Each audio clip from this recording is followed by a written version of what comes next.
Good morning, everyone. Welcome to Ascend Your Path. This is the last Saturday in May. I'm telling you, we're almost hitting half of the year, So I just want to thank everyone for joining. And if you can come on camera, that would be amazing. Thank you, Carrie, for coming on camera. Hey, Jay.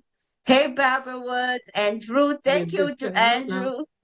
Drew is driving. Hey, Drew. Oh my God, what the hell did I do? You're good, Carrie. You're unmuted. Okay. Oops. So, okay, as I see Drew's driving. So, Barbara Woods, welcome. Jay, it's so good to see you. I hope you're enjoying your new home. I'm looking forward to coming up there and pay you a visit and enjoy your pool. Oh, yeah, me too. Yes. So, yes, so I'm so excited that I know this is the time when we take a little time to come in, you know. So, as people come in, I just want to open up and pray to let Divine know that we know that he's here. And we want him to know how much we love him and how much we want his voice to be heard and not ours. So I'm going to start with taking a deep breath in. I'm going to take my breath. You can hear from the sound of my voice, and then I'll pray.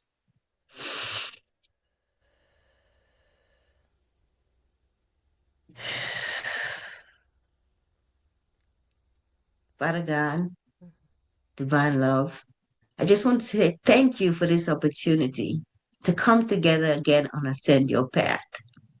Lord God, I thank you that for all the speakers that's coming on today, Colleen, Marianne, Maria, and us, Olga and I as hosts and co-hosts, and all the participants. Lord, I want you to speak to and through each and every speaker. Let your voice be heard. And I pray that every participant who joined today leave with something that will help transform their life. I want to say thank you again for blessing me with this purpose of creating this safe space, this safe virtual stage for speakers to share their message. Be with us, bless us with your presence. Amen. Amen. All right. Okay. So as we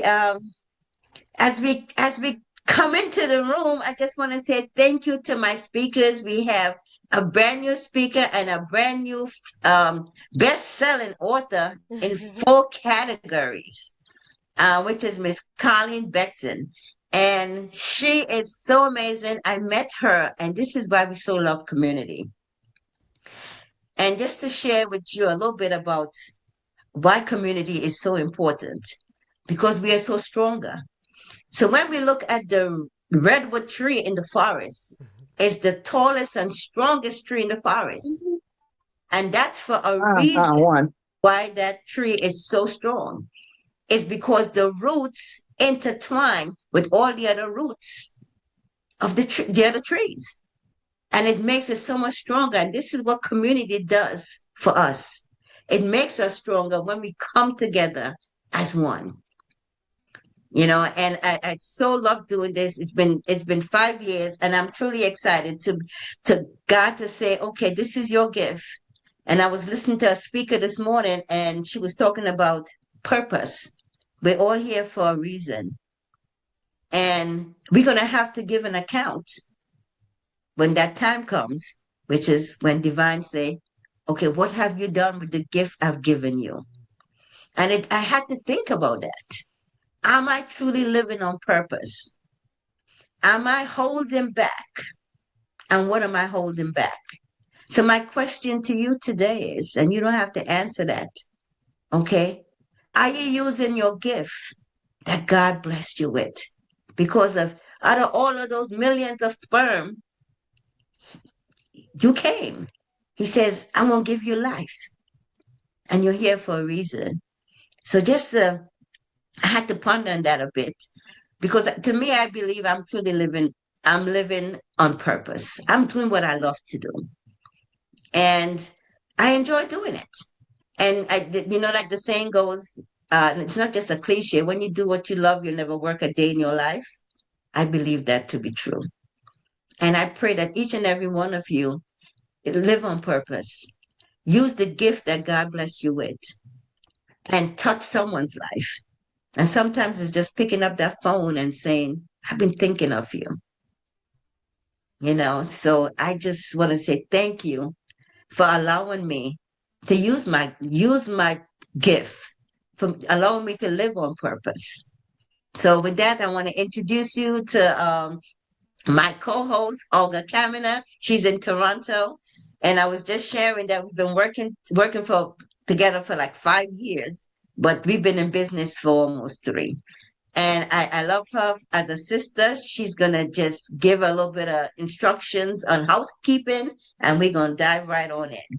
So, Olga, thank Good, you. good morning, Diane. Good morning, everybody. Thank you for being here on a Saturday morning. And thank you, Diane, for introducing me, and thank you for loving me, and thank you for helping me. And I have to echo you on the power of community, because as we know, many of us are going through very difficult times, and this community helps everybody. And you can always ask for help. You can always ask for anything. And as much as we can, we are all going to be there for you. Housekeeping rules. We are going to run this show for about 2 hours until noon Eastern time, and there are no breaks.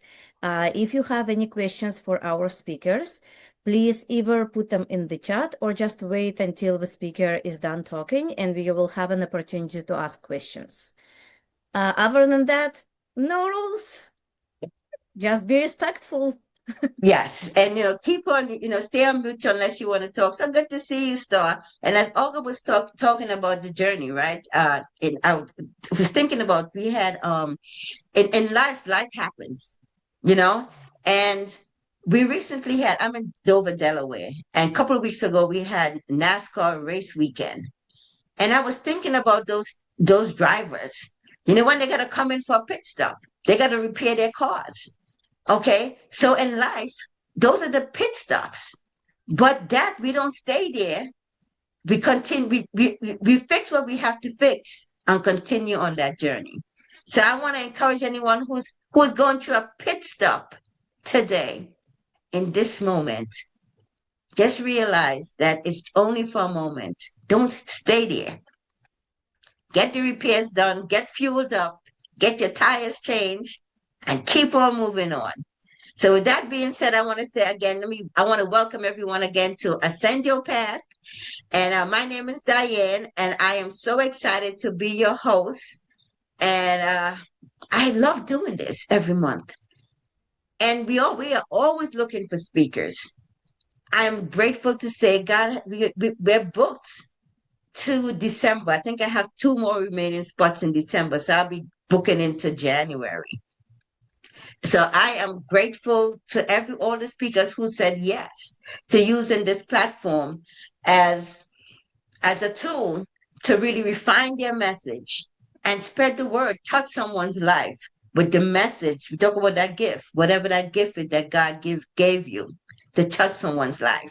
So today you're gonna get some amazing gifts, not just from the speakers, which is divine speaking through them, but they have some free gifts for you as well. So while I introduce the first speaker, type in chat, where you're from and what time it is. I see some favorite folks, and I would love you to come on camera because we're gonna be taking a screenshot later of the faces. But I want to introduce our first speaker, Colleen Becton, and I just want to say how much I love her. I said I met her in a different community, and she is such an amazing person. We did a speaker training together, and Colleen is, ever since I met her, it just so happens she's also from her family's from Trinidad. She's a mix, half, so one of the half of her family's from Trinidad. So it's when I get my Trini people, it's even nicer. So just to tell you a little bit about Colleen, I want to share with you that Colleen She just published her book, okay, which we talked about last year. And here it is. It came to life. You know, going back to everything is created twice, first in thought and then in form. And now she has her book, which was 2 weeks ago, 3 weeks ago, she published Before They Speak, The Invisible Bridge That Shapes Intelligence, Communication, and Emotional Power. She went number one in 4 categories in 1 week. Let's give it up for Colleen, her first book. Okay. Thank So you. just to tell you a little bit about Colleen, she's a licensed bilingual speech, language, and feeding pathologist, early childhood development strategist, and family guidance expert who is passionate about helping families better understand the earliest stages of communication. Through her work, she helps parents and caregivers recognize the powerful moments that happen before words, moments that shape connection, confidence, learning, and emotional growth. So today, she's willing to share her topic with us, which is the first language of human connection, how early childhood moments shape communication, confidence, and understanding. So please join me in welcoming Colleen Maria Becton to the stage.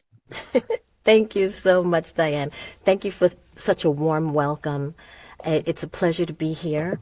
And this presentation is going to be about 30 minutes. And I invite you all to think about a child, a very young child, or even an older child from your past that you care about.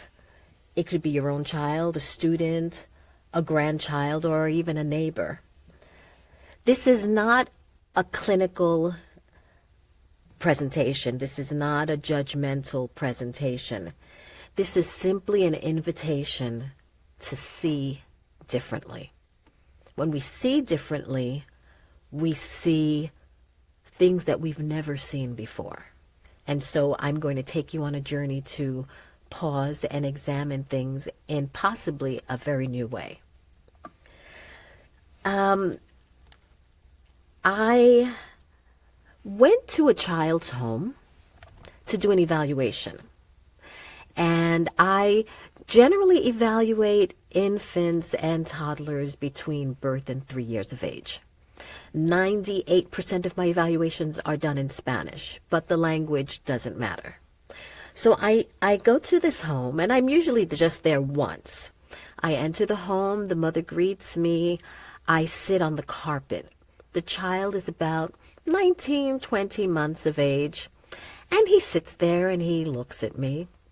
I look at him. I talk to his mom. I'm not overpowering, so I allow children to come to me. If I allow them to just observe me and I'm in their space, they will always come to me. So I'm speaking with his mom, and he gets up and he walks over to me. I'm wearing a sleeveless dress, and he looks at my shoulder, and he takes his little hand and he wipes my shoulder, and he looks at his palm, and he looked back at me, and he looked at my shoulder, and he did it again, and he looked at his hand, and he looked at his mom. And I thought, oh my goodness, this is incredible. The mother was mortified. She said, we have people your complexion that come to our home. He's seen people your complexion. I'm so sorry. And all I was thinking was, this child has the makings of a scientist. He realized that I looked like chocolate cake. He was wondering why the color is not coming off. That's why he looked at his hand. He's used to either having paint or pudding or chocolate cake or chocolate ice cream on his hand. And he thought, oh my goodness, there's something different here. And that was so fascinating to me. And that is a perfect example of where we're going. The mom was terrified. She probably thought it was insulting to me. But I never find children to be abrasive or judgmental or caustic. Children, I don't see children to have that. So when I am around a child, I see the intrigue, I see the wonder, and I want to take you on a journey so you can start to see that for yourselves. And when you see that, you see so much more. You see a complete human being that is already thinking and considering and making judgments and having an incredible journey in the playground of life. So I am going to share my screen. Bear with me. Diane, I know you're taking a deep breath saying, oh goodness, please let this work. Okay. Uh-oh. Yes, it worked. Okay. So Colleen, we still see a little bit of you're not totally full screen yet. okay, so let me see if I click on this. Yes, yes. Oh, goodness. Okay. This is my first time, so please be gentle. Okay. So the first language of human connection, how early childhood moments shape communication, confidence, and understanding is so fascinating to me. And I always thought it was so simple. But I realized that everyone has different perspectives on how they see it. So before children speak with words, they are already speaking. That little child I just described, he wasn't speaking. But look at all the things he was understanding. And through presence, movement, gaze, sound, silence, and their needs are shown through their actions, through the tenseness in their body, through the things they reach for, the sounds that they make. This presentation is an invitation to understand that language and to meet the children in our care, in our homes, in our hearts, with deeper awareness and compassion. So this was what I was going to share with you about the little boy. Here he is thinking, oh, she looks like chocolate. Let's see if we can get that off of her. Well, it didn't happen. Nope. So most of what shapes a child is not what we see first. There's a moment many of us know something feels off, but we can't name what it is yet. A child who does not respond when called, a toddler who melts down without warning, a baby who seems distant or unusually still. These moments aren't failures. They are signals. And the story behind them is often forming beneath the surface in ways that take time and patience and gentle understanding, gentle attention to understand. So similar to, I love analogies. So similar to an iceberg, as we can see, we're seeing the iceberg above the water, but look beneath the water. Look at that foundation. We would never see it if we didn't go deep. And that is similar to my perspective on children, actually on everybody. But children are the foundation, right? So the iceberg is showing us that there is something beneath the surface that is foundational to what we see above. Neural pathways are being built in children. Trust is being established. A child's sense of safety and belonging and worth is being shaped quietly, continuously, and often without any visible sign that anything is happening at all. But so much is going on. Understanding this changes everything. It shifts our role from correcting behavior to nurturing the roots beneath it. For example, many of us have cars, and if the car analogy doesn't work for you, consider a refrigerator or a stove. It works perfectly well. No noises, it functions as it's supposed to, and then one day it starts to hum, or it starts to pull a little to the left, or it hesitates, or it makes an odd sound. Nothing dramatic, just really subtle. something has shifted. And children often communicate the same way. Before a challenge becomes visible, there are small signs. A change in eye contact, a shift in how they respond to their name, a new resistance to something that was once simple. These signals are not problems, they're information. And they often arrive quickly, long before the moment that finally gets our attention. What caregivers are not taught. When a child does not respond the way we expect, I've experienced a variety of emotions from parents.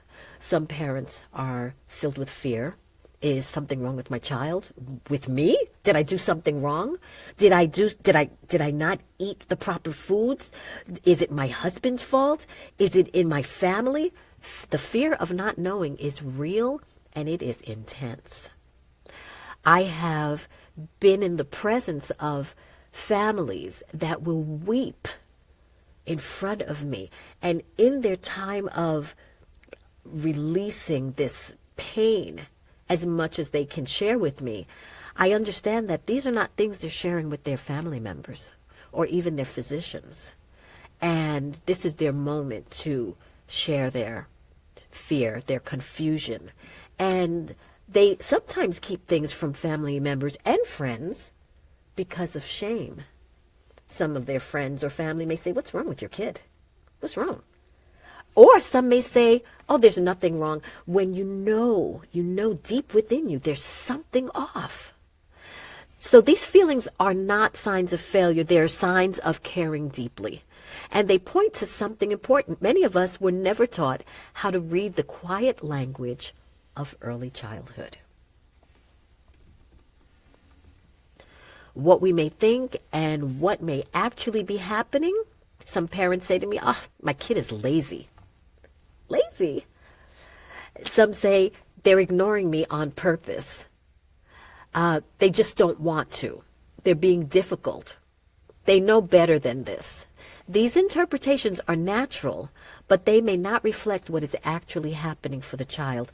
I cannot say I've ever come across a lazy child or a child that intentionally will not want to communicate. Maybe if they're upset and then they just withdraw. But normally that's not what I see. So parents will speak to me and share that with me. And I gently nudge them towards considering that something else may be happening. And what may be happening is the child may be overwhelmed and unable to process the request. They may not have heard or understood what was being asked of them. They may be communicating a need through a behavior. They may be grunting or tantruming because they don't have a word to say what it is they want or need. Or they may be showing us something we have not yet learned to see. Behavior is often a child's first language. Our work is to learn how to listen. There was a little girl who I was requested to evaluate. She was about 2 years of age, and her mother had just had an infant, a newborn. So the mother was breastfeeding her baby. And this little girl who was not speaking picked up her doll, and she raised her blouse, and she took her doll and put the head of the doll to her breast. I cried. I laughed so much I was embarrassed. I was embarrassed that I couldn't control my laughter. It was hysterical. We can see from this non-speaking child that she completely understood the routine. She got it. And so, we must look beneath the surface. Another example to help drive the point home, a bamboo is a tree that teaches us something very important about early childhood. And some of the most important growth is not visible at first. My understanding from my studies is that the bamboo will appear to be dormant during years of watering. And within weeks, it will shoot up several feet within weeks. That's amazing. I've never seen that, but I think it's fascinating. And that can happen with some children. There are children who will not speak, and at 4 or 5, all of a sudden, full sentences. Not even just little words here and there, full sentences, silent all along, and then full sentences. I'm not sure what causes that. I don't know if it's fear of speaking, but they're definitely acquiring language all along to be able to then form those sentences. So like bamboo, some growth is hidden first. Bamboo can grow underground for years. Early childhood development works in the same way. Some children need more time, more repetition, more quiet nurturing and nourishment before their growth becomes visible.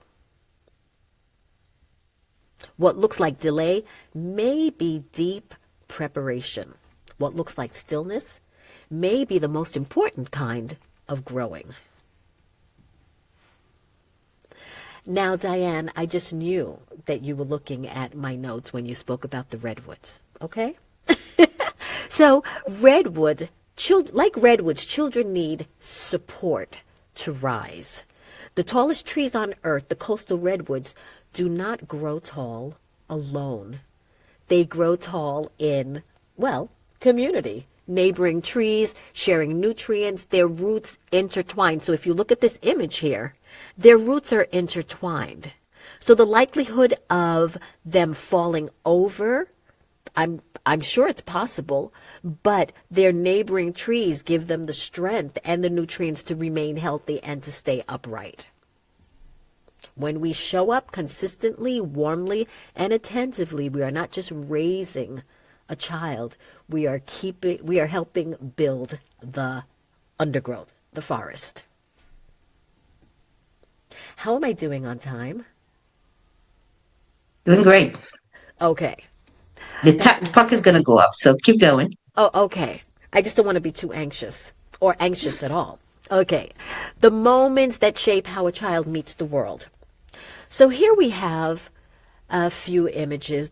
In the first one, a child who is guided, a caregiver who kneels and is at the child's same level, who speaks softly and offers steady direction, teaches a child that the world can guide them and they are not alone in it. A child who is held, who is embraced, soothed, and responded to learns that connection is safe and comforting and that their needs matter.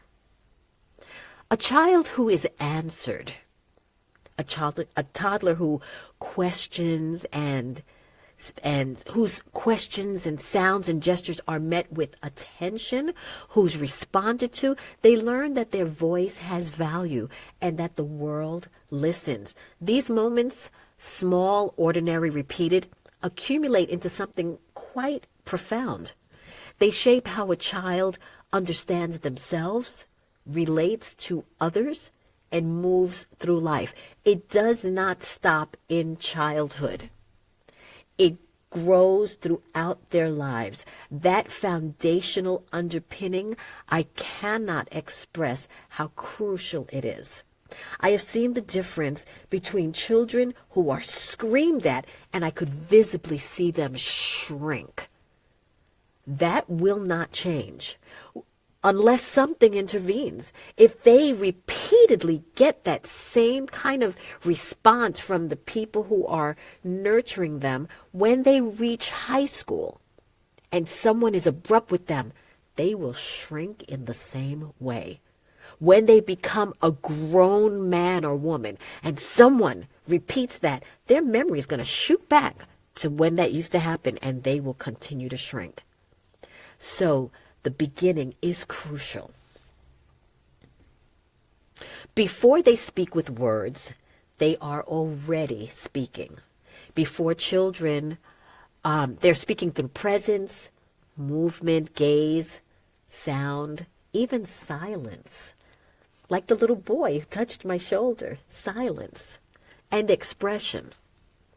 Our first work is to notice. This is not therapy. This is education. This is family guidance. This is early years enrichment. This is learning to pause, to look, listen, and observe, and to trust that what we see matters. Do not let your doctor tell you there is nothing wrong when you repeatedly see there is something wrong. Many parents have said to me, I've waited 2 years, and now all of that time we could have been in another place. Well, they're absolutely correct. You have to trust your instinct. God gave that to us for a reason. We're not out here without radars. We understand when things are off. If you smell something burning, there is something burning. Okay, the world is fast and children are not built to be rushed through it. It will take something from all of us to pay attention, to be patient, to be willing to slow down, and that something is really worth it. Always. So I invite you to pause, to listen, to look, and to observe. Are we still good on time? Okay. So I have a bonus son, and we went to the Museum of Natural History, and he said, I don't want to see any dinosaurs. So I said, okay, I know there are many floors. We don't have to see a dinosaur. And if you've been to the Museum of Natural History in New York, the lobby is always packed with tourists and visitors. And we walked into the lobby. Why did I not remember there's a dinosaur in the lobby? I did not remember that. He screamed at the top of his lungs, I told you, I didn't want to see any dinosaurs. And I looked at him, and everybody in the lobby looked at me. I felt so judged. But there we were. I said, let's get online. And he was furious. So we go through the museum. We don't go to the floor with the dinosaurs. He has a wonderful time. Now, he's learning how to tie his shoe, and he was struggling with it. So we came out of the museum, and his lace was loose. And I said, would you like me to lace your shoe? He said, I'm not a baby, you know. I said, okay, all right. So I leaned against a building, and I let him tie his shoe. Now, to tell you, he took about 10 to 15 minutes working on this thing. People were walking past, looking at him and gazing at me. I knew what they were thinking, but I had to allow him to have this moment. It was painstaking, but I had to do it. I just had to stand there. And then he looked at me and said, are you just going to watch me, or are you going to help?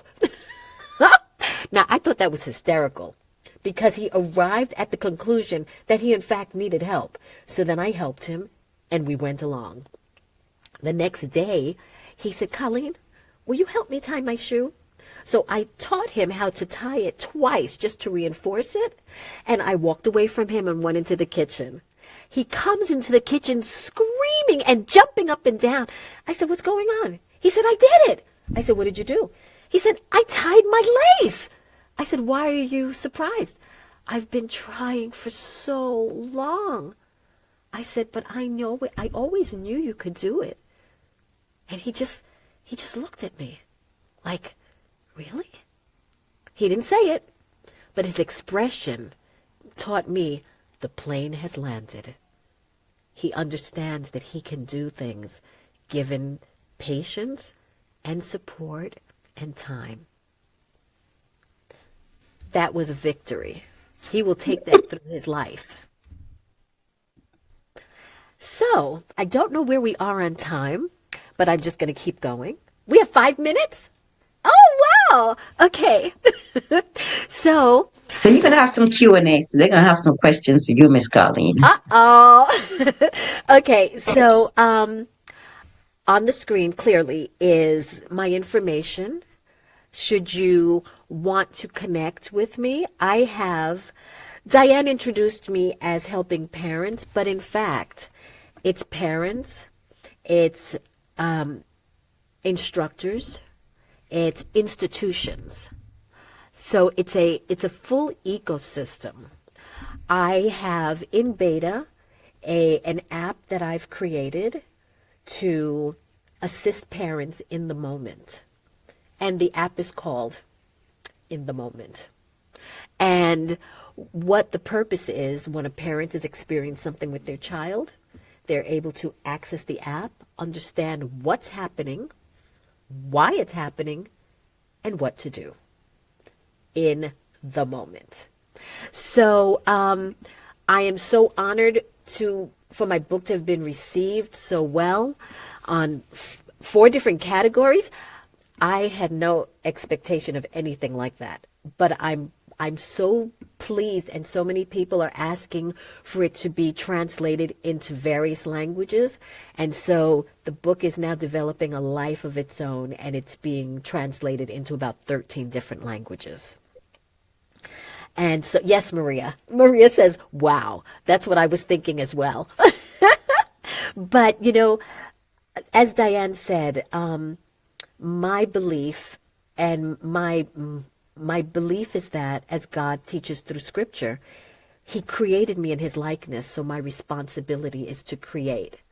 And as I move forward to embrace and love His children, the doors will open to give me opportunity. And thank you, Olga, to give me opportunities to do this as expertly and efficiently as I can.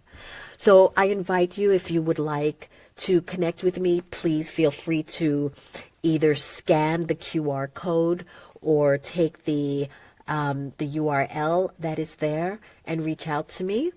And I will be sharing a gift for those participants who are interested.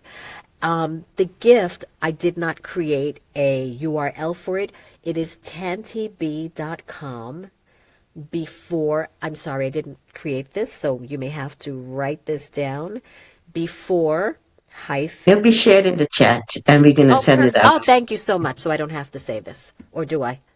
You don't have to say it. It's in the chat. Okay, great. Excellent. So I've stayed within my time, and I will, do I go into the chat to see if there are questions, or is someone going to tell me what the questions are? We'll tell you. You can stop share and the we'll share. tell you there's questions in the chat.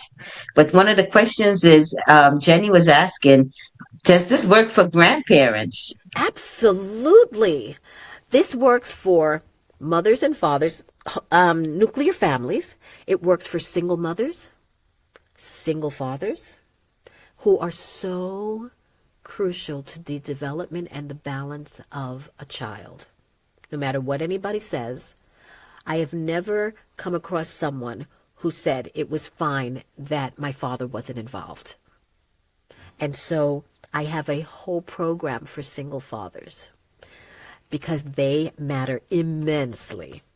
Grandparents, foster parents, adoptive parents, teen mothers, institutions, and I have lots of other things on the horizon.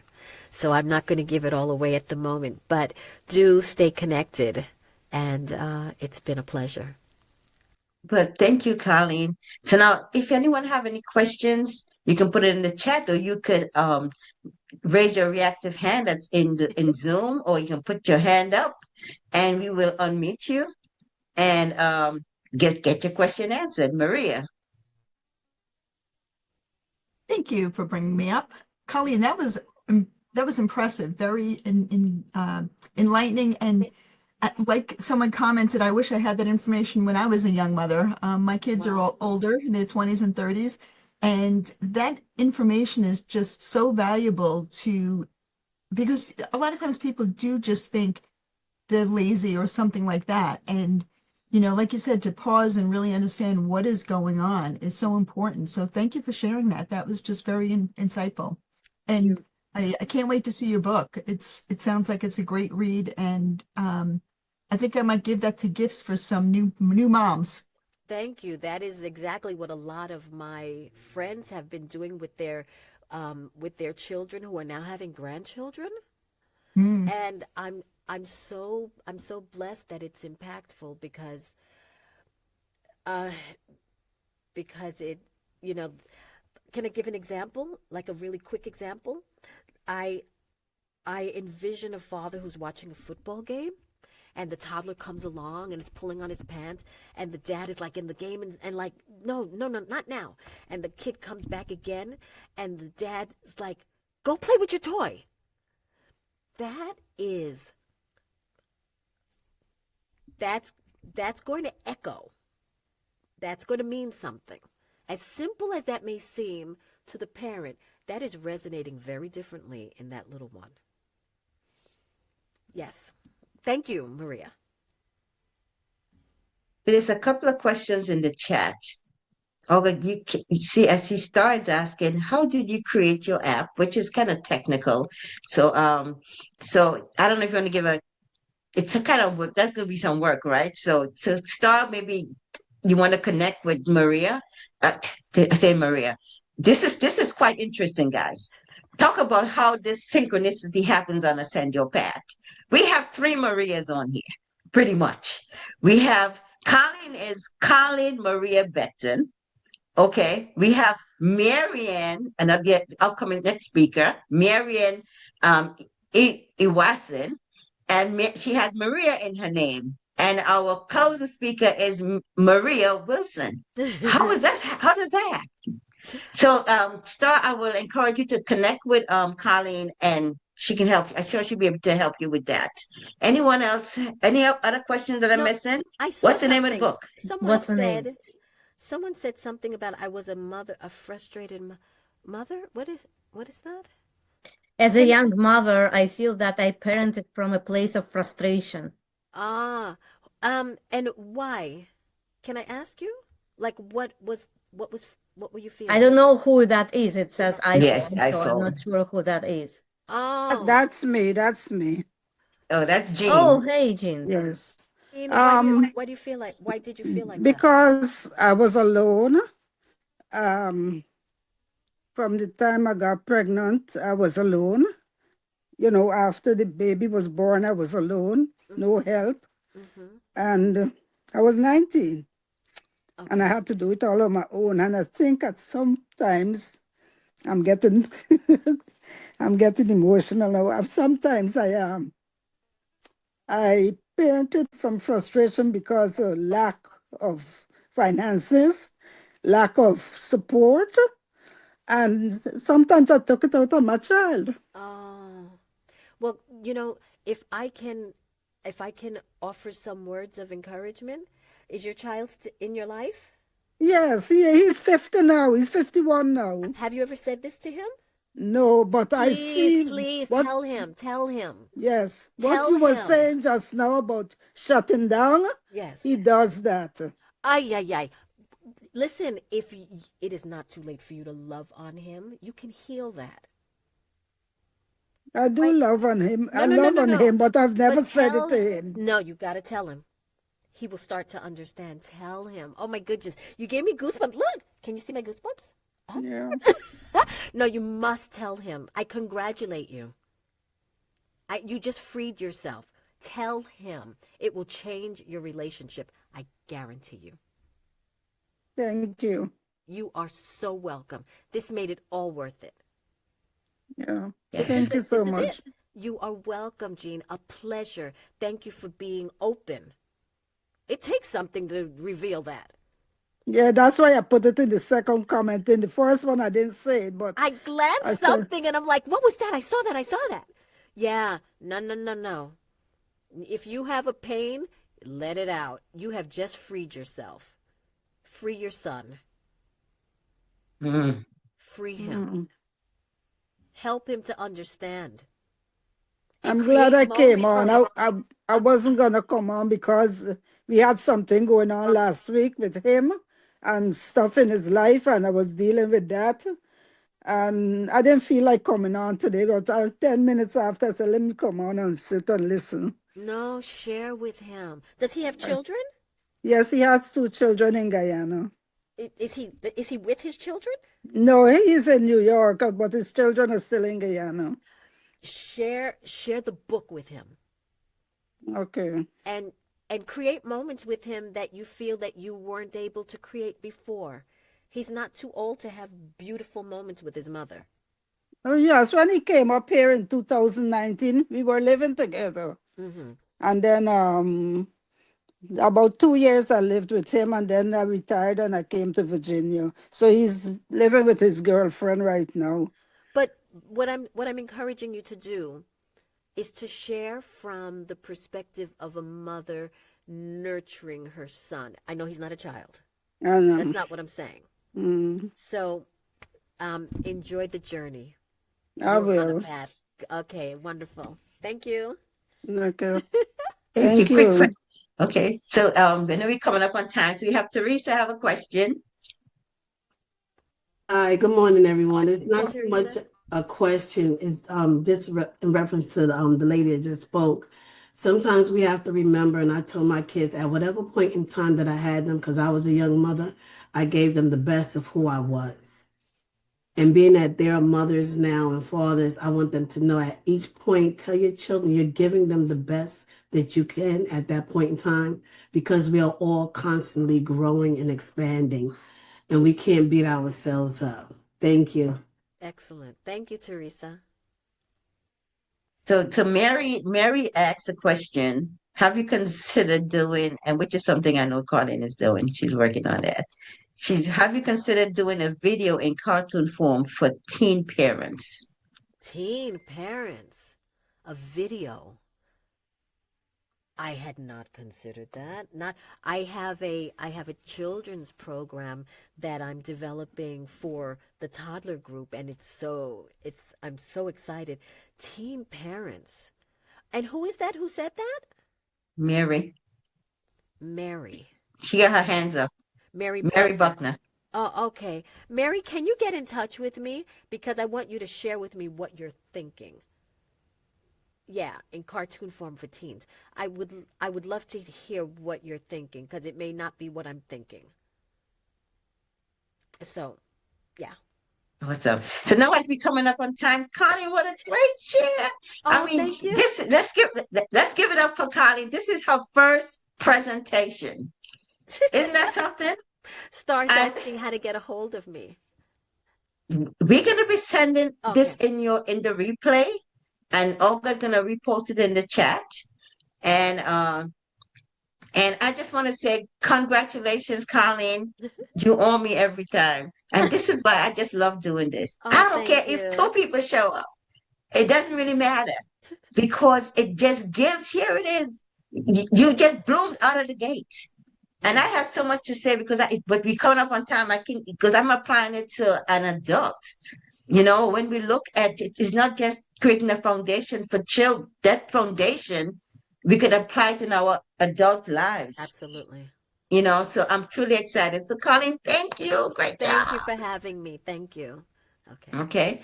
So now we're going to move in. So, Olga, before we go on any quick break, I just want to share something with you guys. And listen, I promote everybody. Let me promote a little bit about ourselves and what we got going. So first, I want to talk about our upcoming retreat. And I really love retreat, because that's where I really realize what my purpose is. And that's creating safe spaces for you to shine, for the audience to shine, for the speakers to shine. And our last retreat was in Costa Rica, and last September. And we're going back to Costa Rica in May of 2027. So, Olga, if you have that video, we have a short reel. We're going to share that reel with you. And if you're interested, hey, let's have a conversation. It is the most beautiful thing that I've ever seen. There are just no words to describe the nature here. Between the birds and the animals, the plant life is just amazing. There's something new every way you turn. The food is amazing. It's absolutely amazing. And most importantly, it's beautiful. The staff here takes their time, and they just make every meal that they bring out to you look as beautiful as they possibly can. We were able to do the neurographics class, which was my absolute favorite. I am extremely crafty, and so it was just impeccable for me, and I'm going to take that home. And then we had, Dr. Joe's teachings as well, which was an amazing thing to learn. And just every single thing that we got to do here was just a fantastic learning experience for us individually. We all learned something different.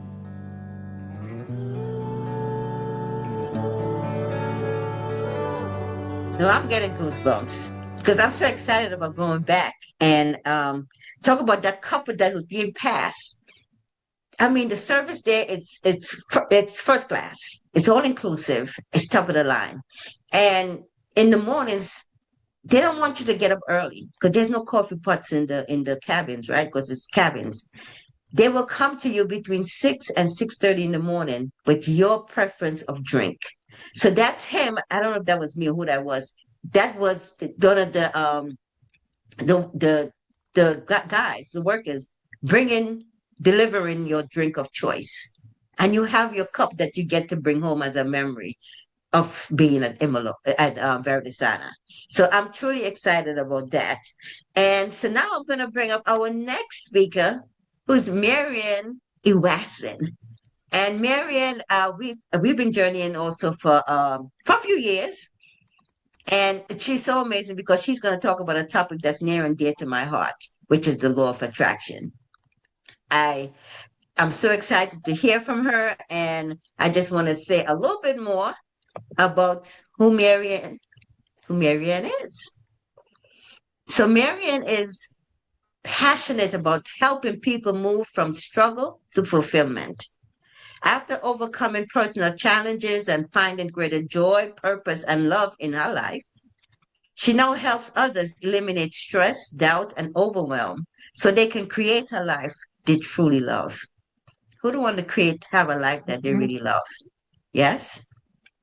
Today, she will be sharing insights on working with the law of attraction. So please join me in welcoming my dear friend, Marianne Ewasyn.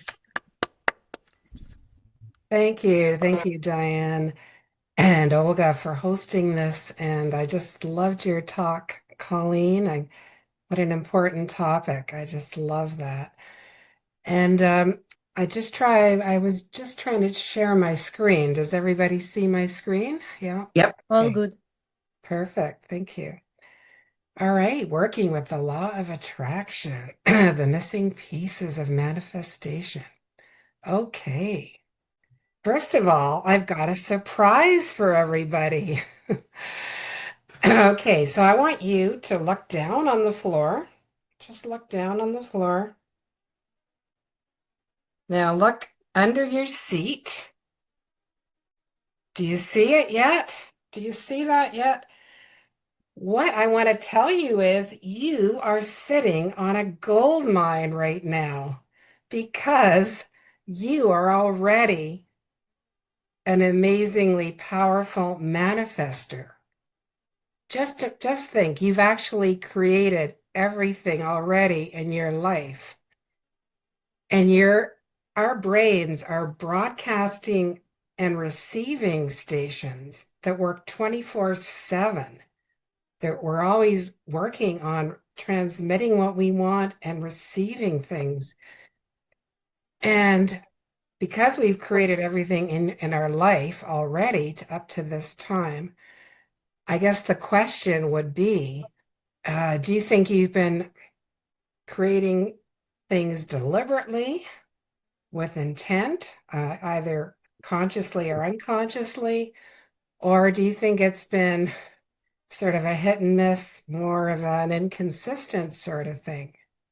Just, I'm going to have to see if I can get the chat up here, which I've lost the chat. But anyway, yeah, let me know in the chat. Do you think, whenever you try to manifest something, do you find you have some results, but not very consistent results? So Yeah, I've lost the chat totally here. So Just I'll tell you, I can anyway. go, I'll tell you. So if Okay, we have anyway, if anyone inconsistent, says, we have some results. yeah, some results. So I would love to give you, I've actually found that myself, that I wasn't always getting consistent results using the law of attraction.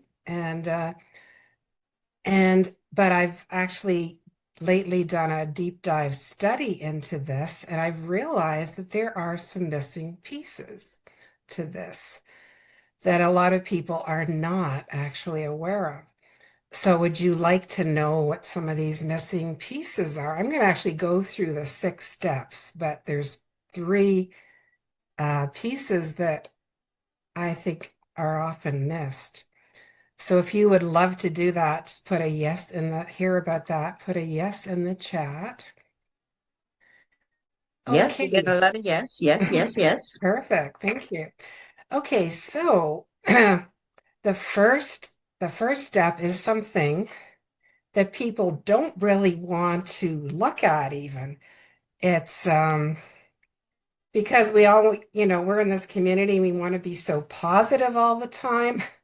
This is something we don't really want to deal with. But the first step is to find the pain.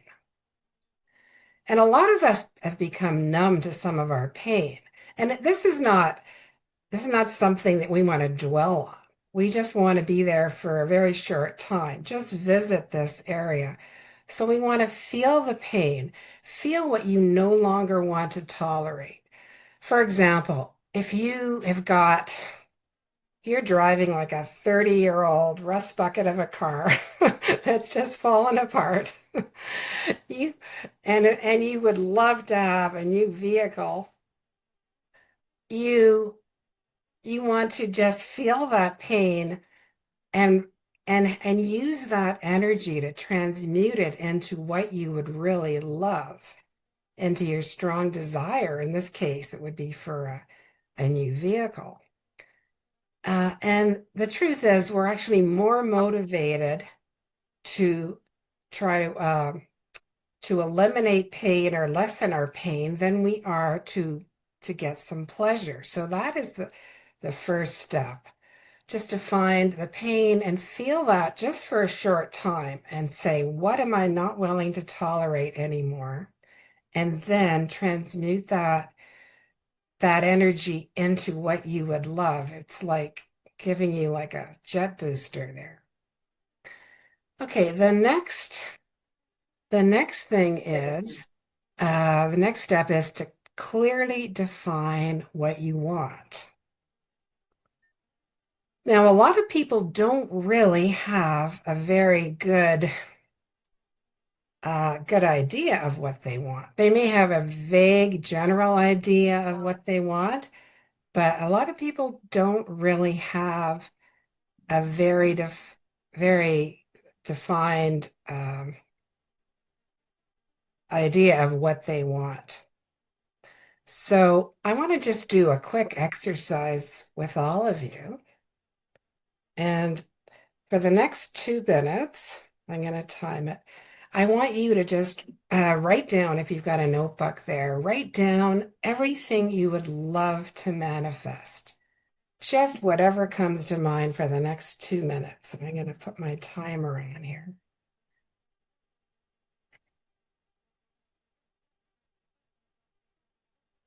And I'll tell you when we're getting close to the end of the 2 minutes. Whatever it is, could be big or small, whatever comes to mind that you would love to manifest. And it could be a thing, it could be a feeling, it just could be, whatever comes to mind.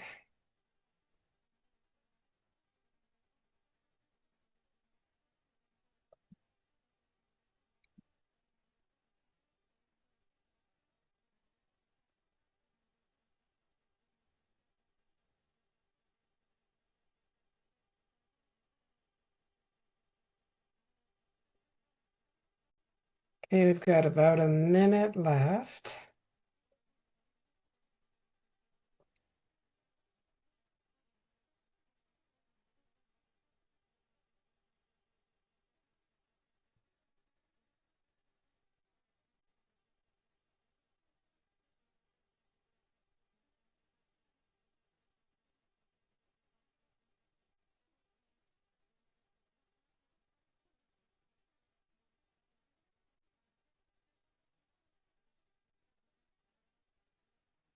About 30 seconds left.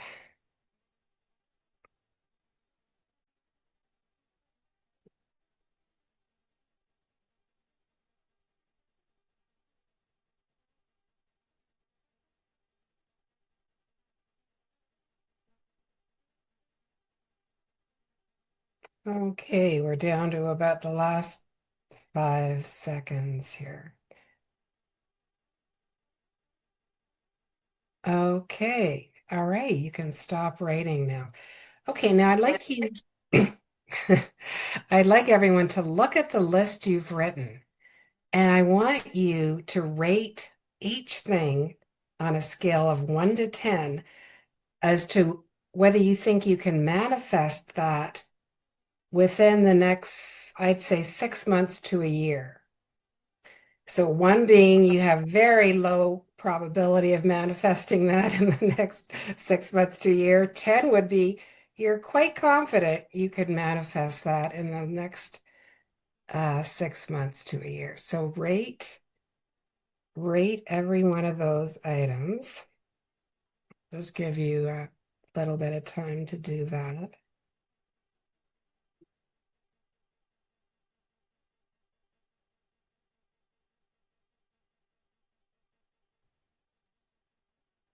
Has everybody had a chance to do that?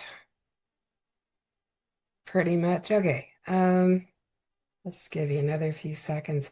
Okay, so the and this is something, of course, you can redo yourself. You can do it yourself for 5 or 10 minutes. But the point that I'm trying to make here is you want to start with something that you believe you can achieve within the next 6 months to a year.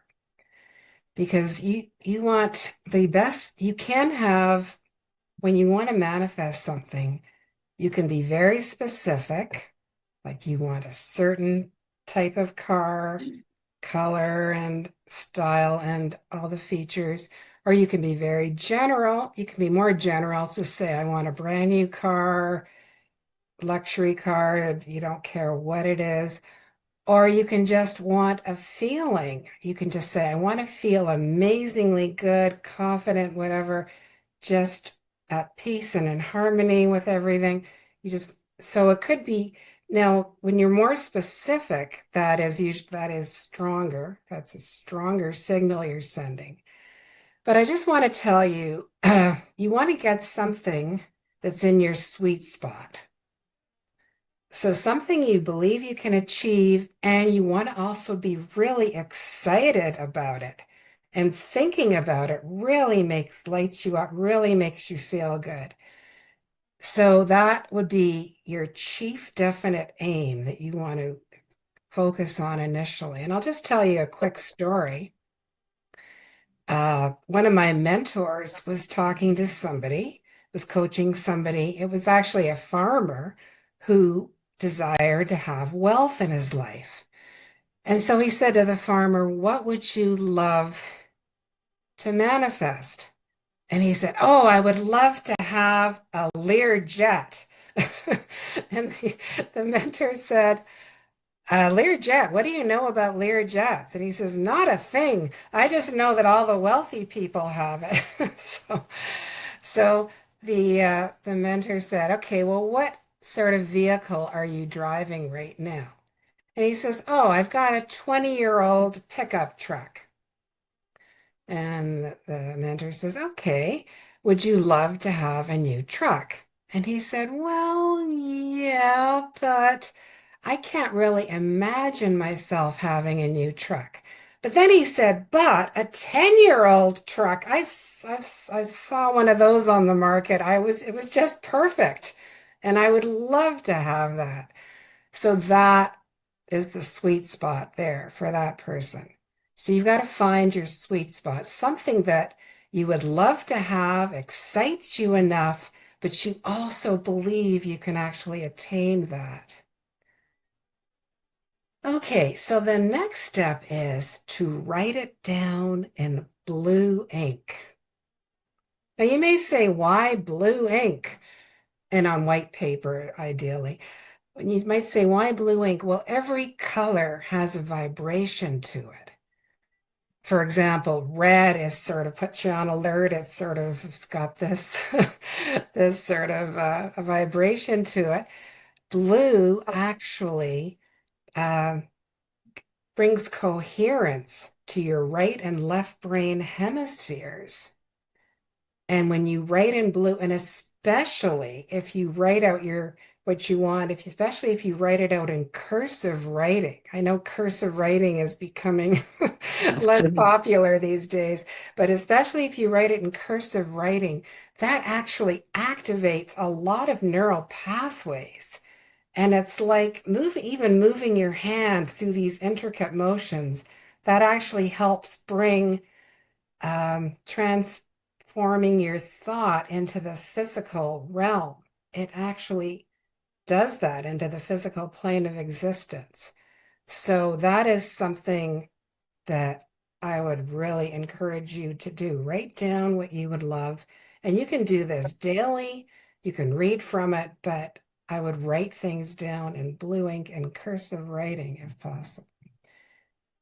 Okay, the next step is to see yourself in possession of what you want.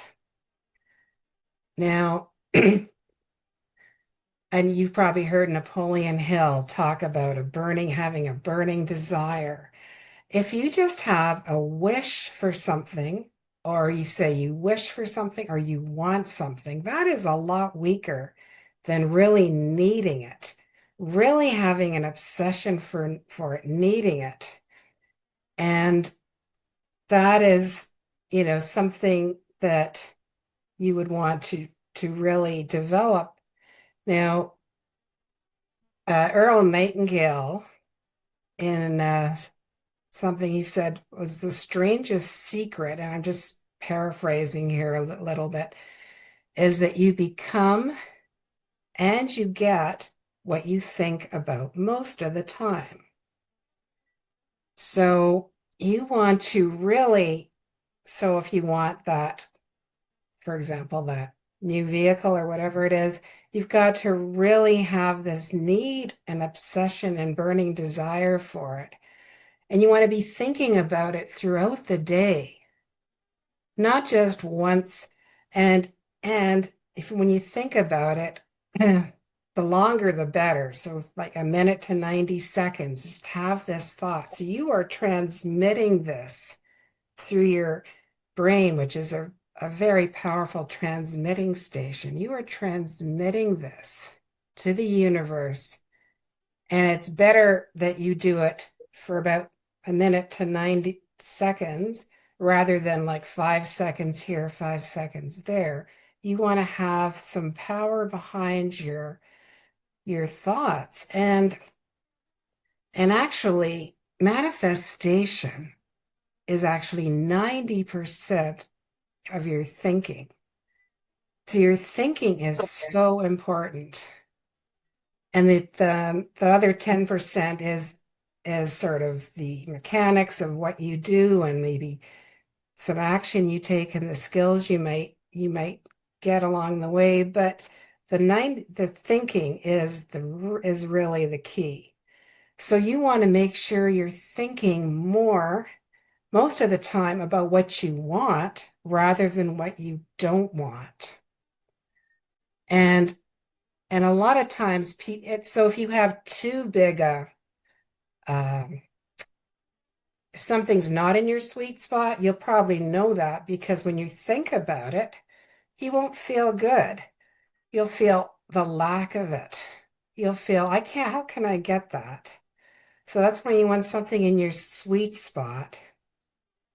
And also, I mean, I know, yeah, you can use vision boards and things. Oh, and by the way, the list of what you wrote that is maybe not in your sweet spot, don't don't throw those things out.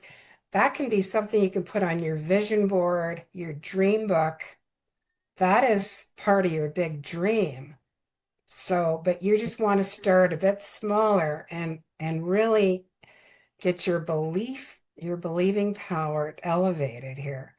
So, and another thing you can do is, for example, if you want a certain car, another thing you can do is actually go to the dealership, go to the showroom, sit in the car, have someone take your picture of you sitting in the car, put that on your vision board or your dream book, and that is really going to help really develop your relationship with these things that you want to manifest. And whether or not you want a very lavish lifestyle, that's not the point. But if you, for example, look at the internet or look at episodes of Lifestyles of the Rich and Famous, you may not want the yacht or the whatever they've got, the mansions here and there. However, the more you watch this, you realize people have achieved this. This is possible. And whether or not you want it or not, that's not the point. You can just see that it's possible for others, and things that you want to manifest are possible for you. So that is very important. Okay, the next step is to feel as if you have it now. And you want to really, you just want to feel this joy and anticipation. For example, just imagine that Christmas is tomorrow and you see presents under the tree and you see presents with your name on it, and you know you're going to get this gift or these gifts tomorrow. You know it's there. There's just no doubt. You just want to have that feeling of anticipation. And also another analogy would be if you order something from Amazon and you get an email from them saying, "We've shipped it, it's on the way." You know it's coming. You may not know when exactly it's coming, but you want to have that feeling of anticipation and just this knowing that it's there, and just feel this joy. And how would you feel if you had it? You want to feel now as if you have it already, because it's not the idea is not acquiring possessions. The idea, people want these things, but they want to feel a certain way when they get these things. Maybe they want to feel just, I don't know, confident, whatever. You want a certain feeling that comes with what you can manifest. It's not just like acquiring things for the sake of acquiring things. And if you ever don't feel, if you ever have this doubt or not a very good feeling, a bad feeling when you're thinking of this, you're probably thinking of the how. How is it going to happen? You do not want to think of the how. You want to just, so it may not be in your sweet spot either if you're thinking of the how, or you're thinking it's not going to happen. So that is very, very important, to just feel this joy and anticipation. And it's like you've already got it. Just feel like you've already got this. How would you feel? And okay, I think we're doing pretty good on time here. Okay, the sixth step and the last step is to surrender and release attachment. Now, you might be thinking, how can I do that? How can I just surrender? I want this thing so badly. How do I just surrender and release attachment? Well, you've just got to, well, first of all, you're going to be feeling as if you already have it. You just want to feel amazingly good right now. So it almost doesn't matter if it comes or not, or when it comes. You want to just feel as if you already have it. And you want to trust the process, because the the law of attraction works, but if you're not trusting the process, if you can't release attachment, that means you're worrying about it not working out, not happening. And you're thinking, how is it going to happen? You're still focused on the lack that you don't have it now. You don't want to be focused on that. And it's just like I'll just give the analogy of a plant. You put some seeds in the ground, you plant something. Now you're not gonna, and you water it and nurture it, but you're not every day, a couple of days, you're not gonna dig it up and see what's happening to make sure it's growing. You are not. You're just gonna trust the process. And you've planted the seeds, you've nurtured it, you've watered it. You're gonna trust the process and wait for it to grow. And yeah, that's basically it. It's like releasing the need to control the how, because that's what the universe is doing. We've actually got if we look at our radar screen, I know people have been talking about radar screens today. We've got a very limited amount of what we can see on our radar screen. We don't see all the possibilities that the universe has and things that could happen. And when you just trust the process, you'll see the universe will send you people or situations or things coming your way that will be in alignment with what you love. And you can't see that and then it'll happen. You just cannot see that on your radar. We have such a limited view on our radar screen. So, okay. So the life you want is waiting for you to align with it. So that is why I offer a proven system called the Dream Builder program. And this works with the universal laws, help you align your beliefs, patterns, and actions, and you learn to live by design rather than by default. And my gift to you, if you feel called for something more, to book a breakthrough session with me. It's a one-on-one session for clarity and possible next steps. So that is the QR code, if you can see it there. And I think Diane might put the other link in the chat. Yeah, so you can actually book a call and learn more about manifesting a life that you would love. And I think I'm probably a bit ahead of time here. We gotta have some Q&A, Yeah. Marianne. So this is wonderful. So Olga posted your link in the chat. Okay, So thank that's you. great. So guys, if you want to take a shot at this QR code, now is your time, because Marianne is gonna stop sharing. Oh yeah, I'm gonna stop sharing. Good. So put a yes in the chat if you really enjoy that, because that's my jam. Yeah, the yeses, right? So Marianne, she's a girl of my own heart. I love manifestation, but I don't know, like you, I'm like you, inconsistent. It happens. I want it to happen more. I want it to happen every time I make a, not really make a command. I want it to just attract things fast, not even faster, but at some point. Because I know the how is none of my business, like you just said. It's really divine's, right? But I can put it out there.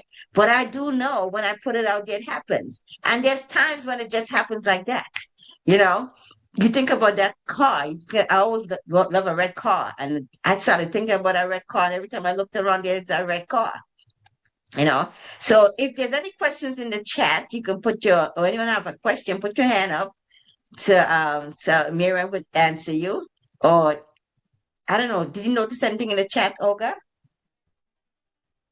No, I don't see anything.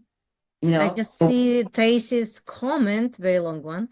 Visualization causes you to become the architect of your dreams and goals. Visualization is the ability to see with a deeper eye. To able to use visualization, you must let go of your past and see the future, and you must be able to stop playing and replaying your failures. The subconscious mind does not know the difference between reality and imagination. The mind only obeys your commands. So see it, think it, manifest it. right. I mean, that's it. There's a nutshell. So, I mean, Marianne, and this is awesome work. And you talked about the blue pen. And I always heard about black ink. Don't use black ink, right? But it's good to use blue and pink and purple. But when you really, I learned where the blue brings coherence to the left and right brain. So that's what about, I learned something new today on that. So thank you so much for sharing. And any other, before we move on, any other Star, you got a question? I have a question. I probably should book a session with you because I need clarity on a very important decision that I'm trying to make regarding my finances and my life moving forward. I had a lot of things. My whole world got pulled out from under me last year. So I'm like creating this new season in my life. But every road I visualize has different outcomes and different pros and cons. And so I keep going back and forth. I'm being like James, the double-minded man. It's like I can't seem to make up my mind. And every time I make up my mind, I get more information and then I change and I've been going through this for literally 2 months, and it's so anxiety provoking. So I need to find out what my problem is for number one, and like what is my true desire, and I guess get clarity. When you said clarity, I'm just like, I feel very foggy and I don't have that. So any recommendations would be great. Like that would be great, Star. Book a session with Marianne. Yeah. How much is that? I guess Oh, I it's a complimentary session. There's okay, no charge at all. Yes. Okay, So cool. yeah, I'd love to Yeah. have you book a session. Yeah. And Maria asks in the chat, is one discipline better than the other? Oh, is one of the steps more important than the Yeah. other? Well, I mean, I would say, I would say, probably just thinking about it as much as you can throughout the day. That is the most powerful thing you can do, I would say. I mean, they're all the steps are important. But defining what you want, obviously, getting into that sweet spot, and then thinking about that, focusing on that as your definite chief aim, and thinking about it and just having that transmitted. Because we've got a very powerful transmitting station. Our brain is just so powerful. So I'd say, yeah, getting your thinking right and not thinking about why you don't have what you you would love, or not thinking you can never achieve what you want. It's the thinking is so important. It's so important. And you want to make sure you're thinking and feeling good, feeling anticipation and joy while you're thinking this. That I think is very important. If there is one thing. So Marianne, I love when you said find that sweet spot. So that just kind of makes it so much easier to find that sweet spot. So if you're having trouble identifying your purpose or your identity, whatever is that sweet spot for you, you know? So I'm truly excited. And before we bring on to Marianne, thank you so much for such a great presentation. I'm so excited about this. We still have a question from Colleen. Oh, yeah. Oh, Yes. Oh, sorry. Colleen? it's not actually a question. You know, Marian, what you've shared is really important. We have to protect as well our our vision. Yes. Oh, you mean yes. Actually, I mean there's a lot there was other nuances I could have added. But yeah, it's good not to share your dream with others because I don't know if that's what you're alluding to, because there could be counter intentions from other people, consciously or unconsciously. Like somebody, you might want something, and somebody unconsciously thinks, well, why should she want that?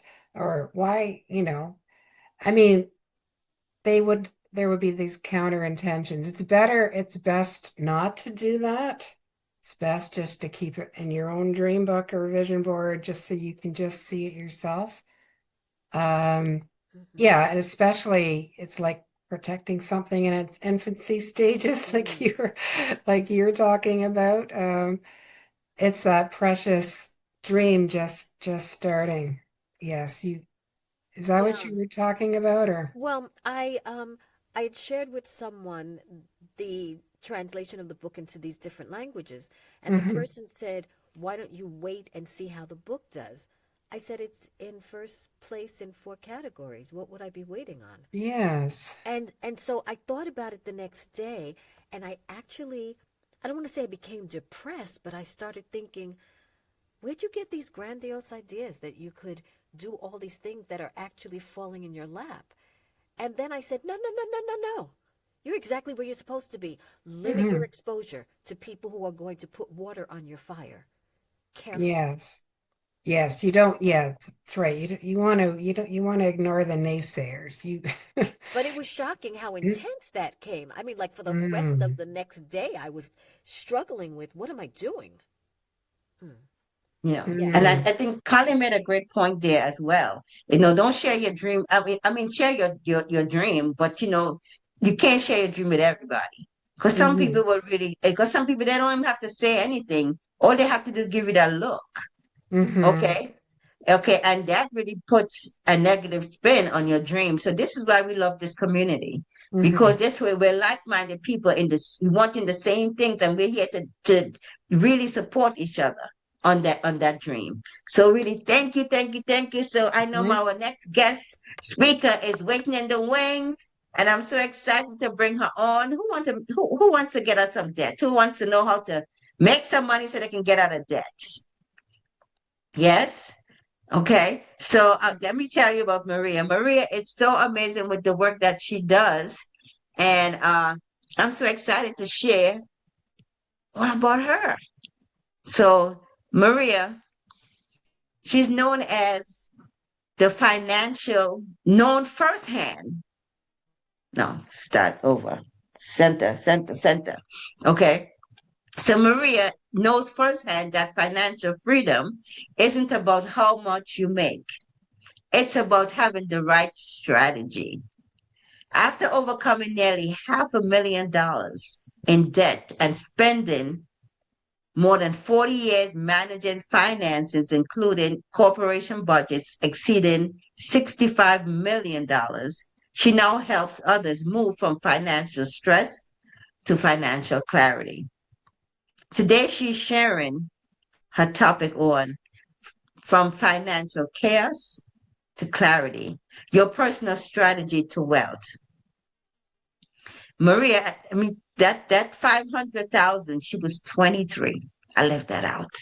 So let me tell you this, at 23, and I'm trying to comprehend this. So how do you get into that kind of debt at that age? So if she can overcome that at 23, now she can teach us some things. Agree?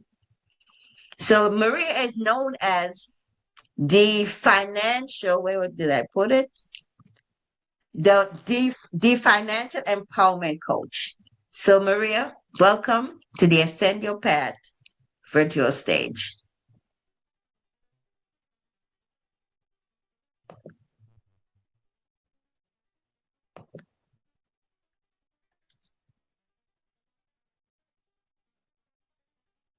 You're muted.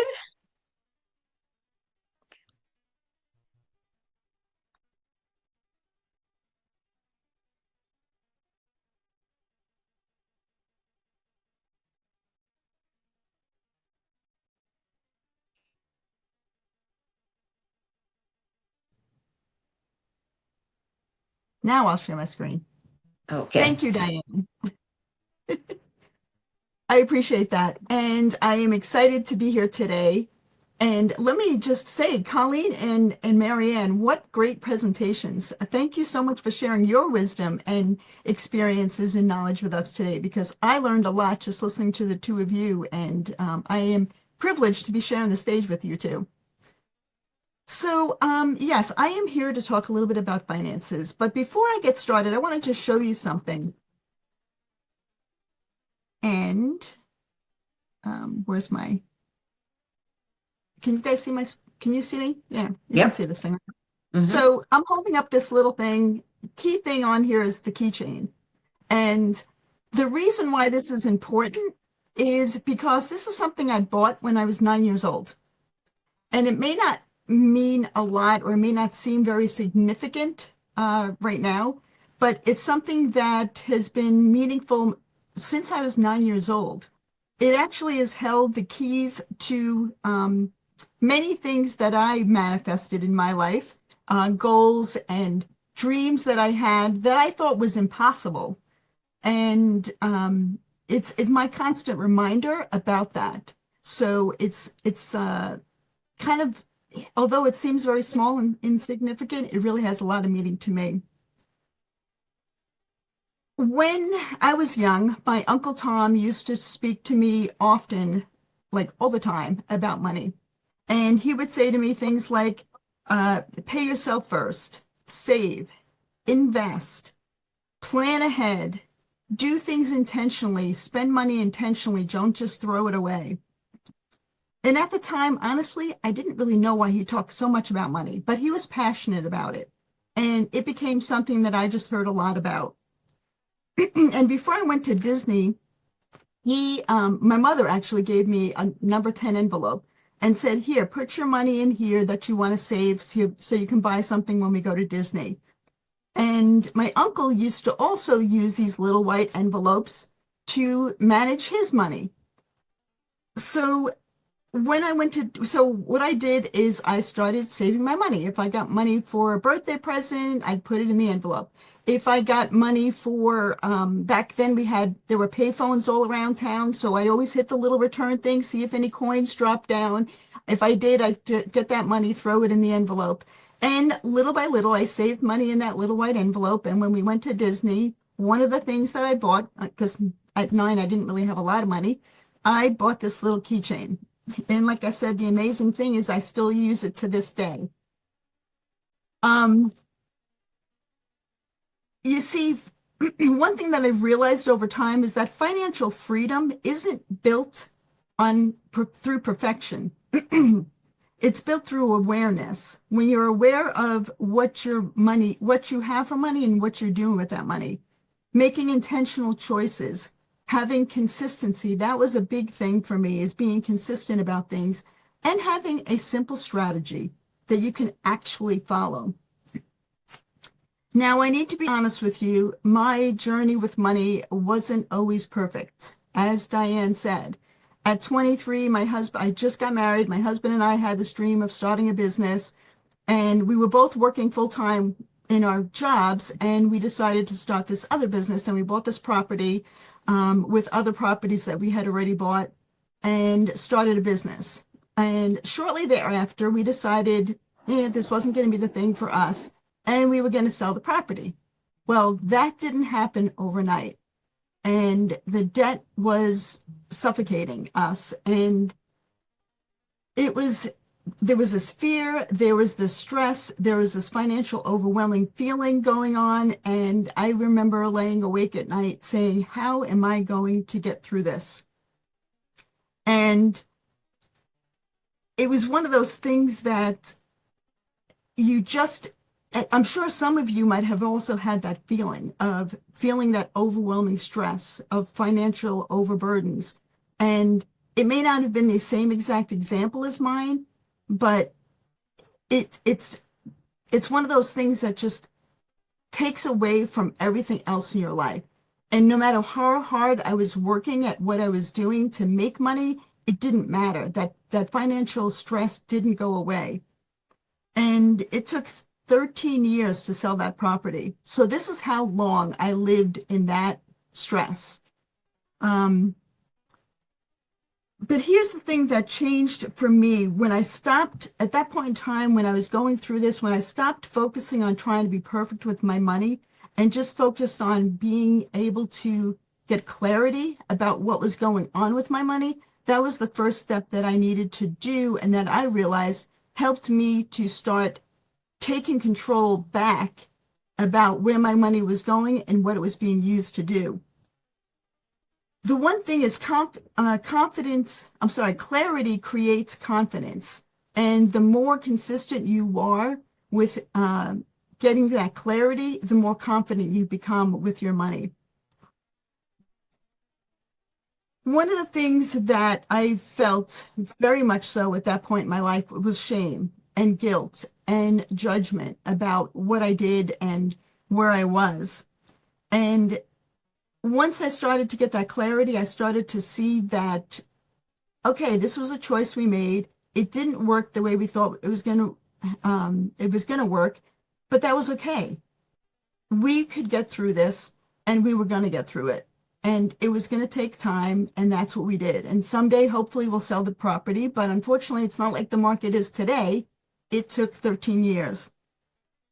And this is really what led me to come up with my financial clarity method, which is what I'll talk a little bit more about today.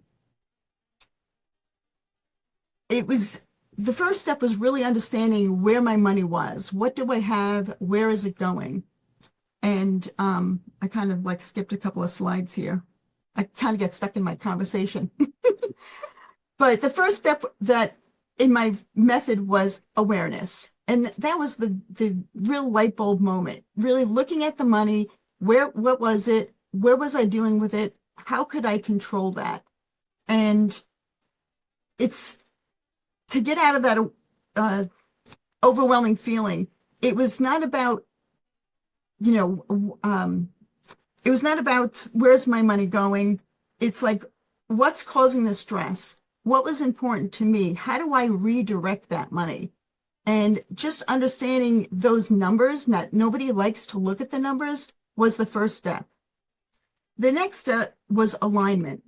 And this is important because it's different for every person.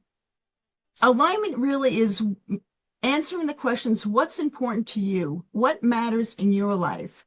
And aligning your money to those things. So what do you value? What are your priorities? What do you need to give you that financial peace in your life? And that's what the whole alignment portion of it is you have, first you get the clarity, then you say, okay, now I know where my numbers are. What's important to me that I want to align those numbers to?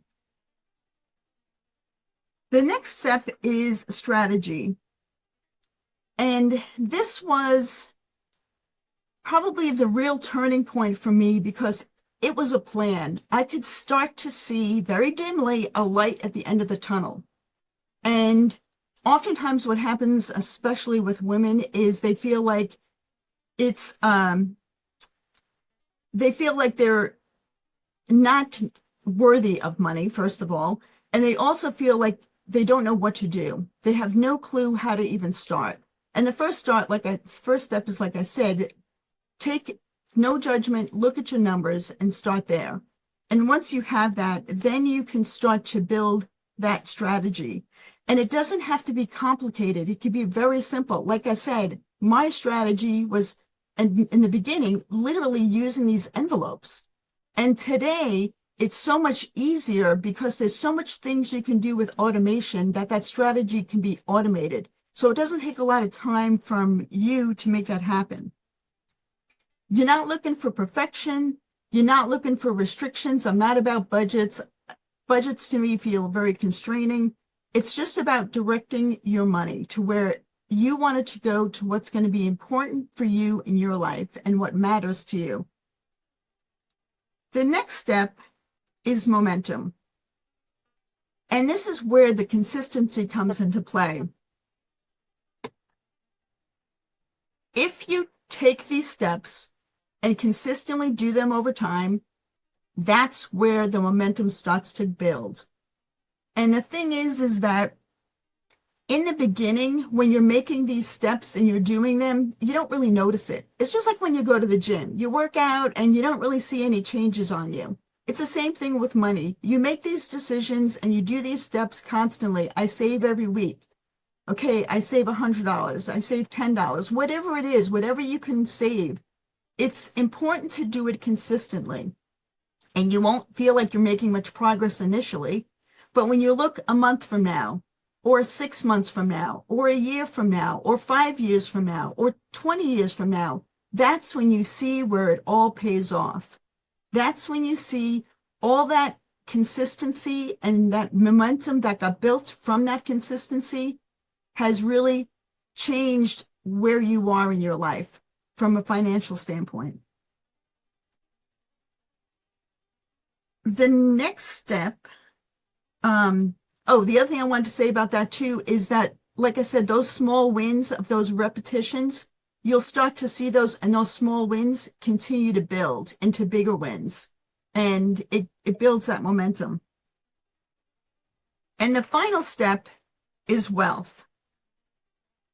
Maybe not in the way that people typically think about wealth, because wealth really isn't just about money.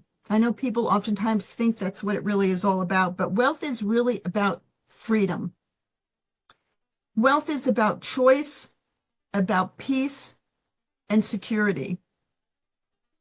It's the ability to make decisions from a place of confidence and instead of fear. And that's ultimately what financial clarity gave me. Let me ask all of you a simple question. If you could redirect your money to something, what would you do differently if you could redirect your money to things that matter to you? Would you make a change with from what you're doing right now? My guess is you probably would say yes. My next question, how many of you have ever felt financial stress or financial overwhelmment in your life? If you have, drop a yes in the chat.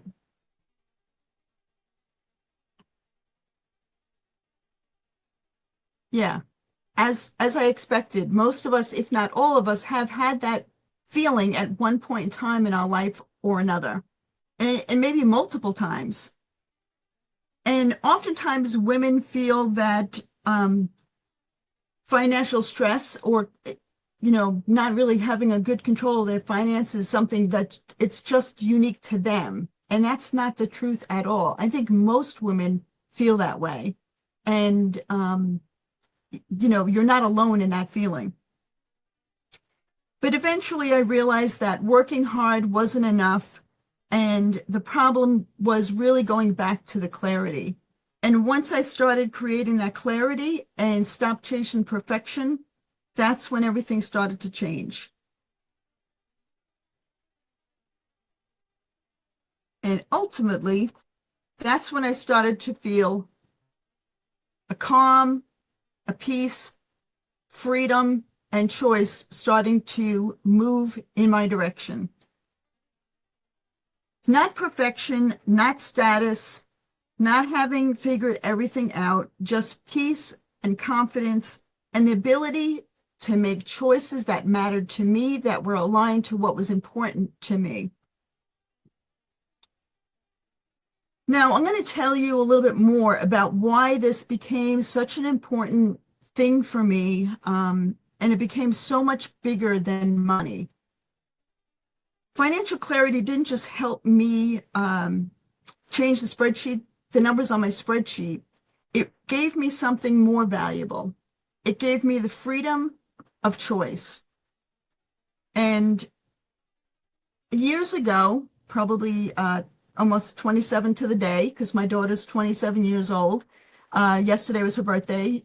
She was 12 weeks old, and I was home with her for 12 weeks while I was on maternity leave. And it was my first day back to work. It was her first day going to daycare. And she was going to a daycare that my oldest daughter had already been going to for 2 years. So this was not something new or unfamiliar to me. The location, the person who was caring for her was somebody I'd been, involved with for two plus years. But on that first day back, I got a phone call when I got to work around probably in the middle of, lunchtime around 12 o'clock. I got a phone call from daycare saying that my 12-week-old daughter was bit in the face by another kid there. And needless to say, I'm shaking right now as I talk about this. Needless to say, the guilt was unbearable. The hopelessness was all-consuming, and my heart was racing as I drove over there like a lunatic, trembling in the car, not knowing what I was facing when I got there. And this was the moment that changed everything for me. My husband had to immediately file for FMLA because I was already done. And we had to now figure out, how do we move forward? What was our next step going to be? And I remember thinking at that moment in time that I never want to live where financial stress has power over me. I do not want to live where I don't have the ability to take control and make choices that I want to make for the things that are important to me. And because of the financial habits that we, and the systems and the strategies that we had consistently built over time up to that period in time, I was able to make one of the most difficult challenges. I mean, one of the most important decisions in my life at that point was to go into work and say I quit.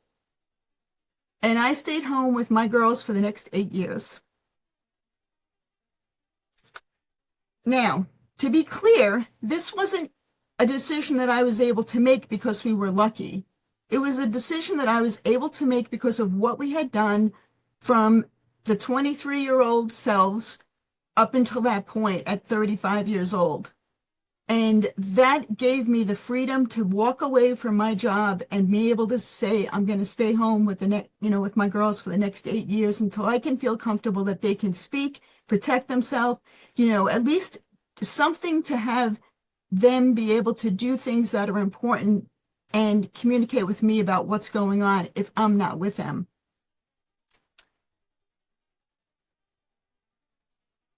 This was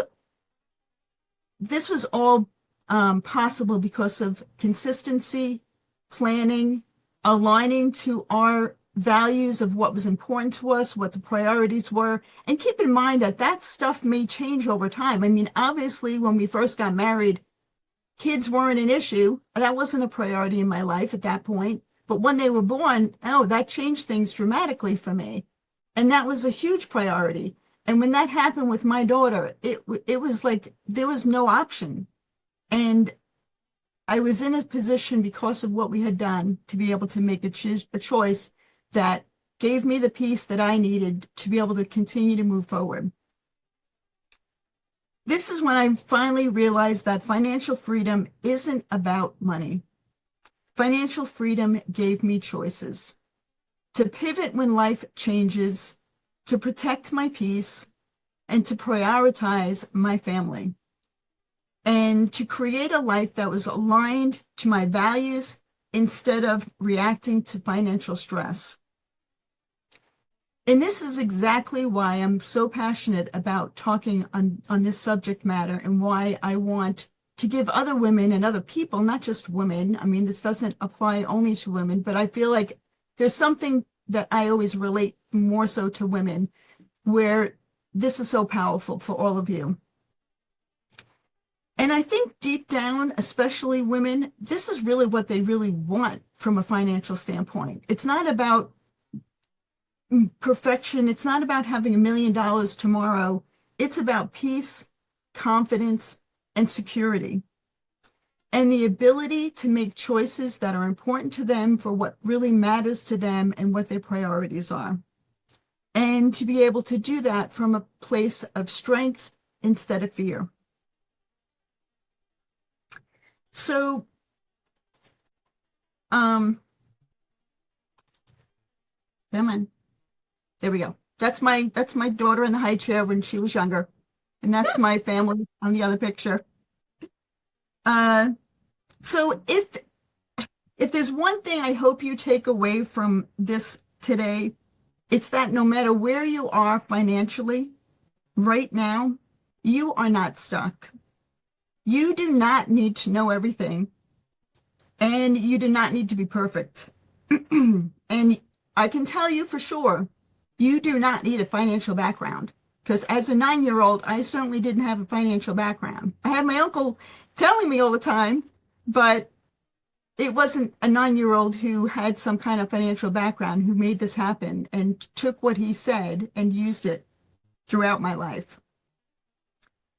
Because you see, those small intentional steps that we constantly repeated over and over and over again, those times when I would look at my bank account and when I was a kid and it didn't seem like it had a lot of money, but as I consistently did those habits, I saw it grew and it continued to grow. And when it grew and got bigger, the growth got bigger because that momentum carries so much. It's like a wave coming through, and the stronger it is, the bigger that wave is, the more impact it has. And it had a huge impact on not just my wallet, not just my bank accounts, but my whole future of my life. And I know that sometimes taking that first step, looking at those numbers, is a hard thing to do. People don't like to face that reality. And one thing I talk about is looking at your bank account as a report card. It's not. It's just a data point. It's just a gauge to tell you how are you doing? And one of the things women oftentimes think, or people oftentimes think, is, okay, now I have to redo my whole life theory and realign it to this. And that's not true at all. All I'm asking you to do is piggyback these financial steps on your habits you already have, because that's all it needs to be. For example, every morning I get up, I have breakfast, I have my tea, I think about what's important that day. I take 15 minutes, think about what's important that day that I need to work on. The only change I made is on Saturdays.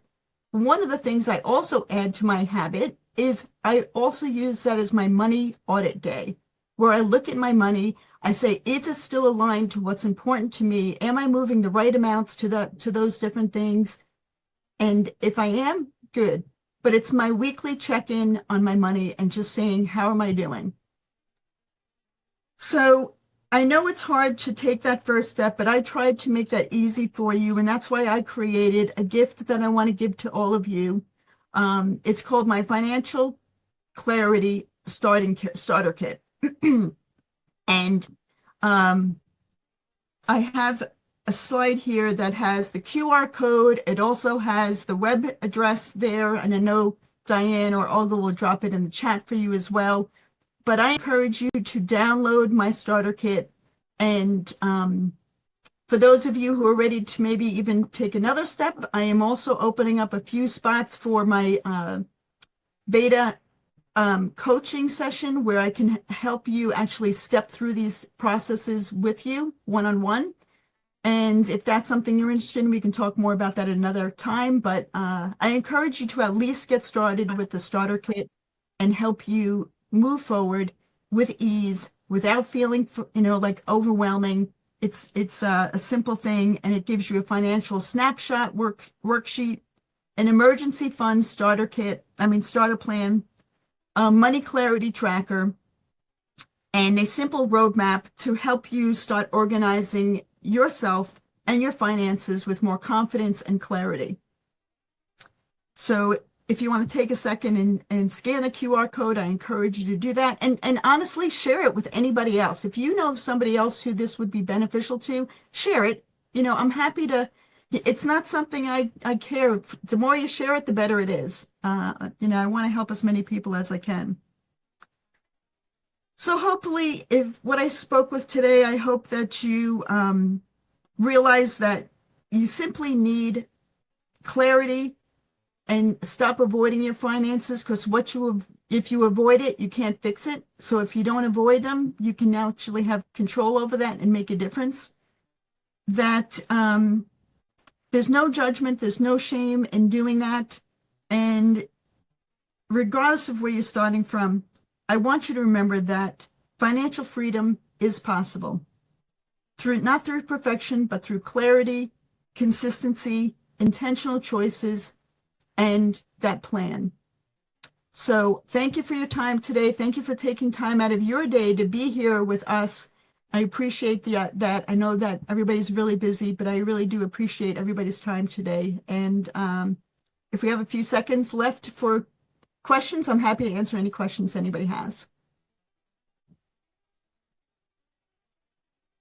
Any questions? I didn't see any question in the chat, but Maria, I want to say great presentation. And it's something I have to say that coming from when you talked about doing that the money audit day, I mean, it is so important because for me, I used when I moved down to Delaware, I ate out a lot, and when I added up that money that I was spending weekly, it added up to being on average, it was like $15 a day, So it's now that I'm cooking, I spend it may cost me $7 or if even less, because when I cook something it lasts me for 3 days.